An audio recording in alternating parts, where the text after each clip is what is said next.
છોટાઉદેપુરમાં જિલ્લા બાર એસોસિએશને advocate protection act અંગે જિલ્લા કલેક્ટરને આવેદનપત્ર પાઠવ્યું હતું. એ વિશે જોઈએ છોટાઉદેપુરથી રેહાન પટેલનો આ રિપોર્ટ. છોટાઉદેપુર જિલ્લા બાર એસોસિએશન દ્વારા એડવોકેટ પ્રોટેક્શન એક્ટ અંગે જિલ્લા સેવા સદન ખાતે કલેક્ટરને આવેદનપત્ર આપવામાં આવ્યું હતું.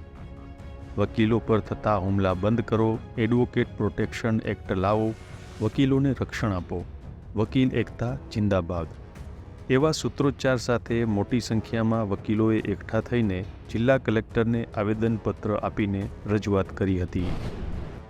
તાજેતરની અંદર ભાવનગર, અમરેલી અને અમદાવાદ ઘણી જગ્યાએ એડવોકેટો ઉપર હુમલાના બનાવો બનેલા છે. એમની હત્યાઓ પણ થયેલી છે. એમના માતા પિતાની પણ હત્યાઓ થયાના બનાવો છે. એમના સભ્યોને ધમકીઓ આપવામાં આવે છે ઘરના.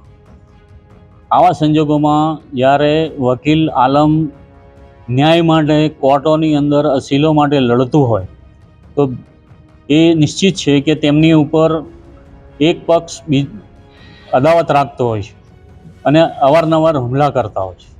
એટલે એમની આ સુરક્ષાને ધ્યાનમાં રાખીને આપણે સાંભળ્યું પણ છે અને જોયું પણ છે કે દિલ્હી જેવા આપણા રાજધાનીની અંદર પણ કોર્ટોની અંદર હુમલાઓ થયેલા છે.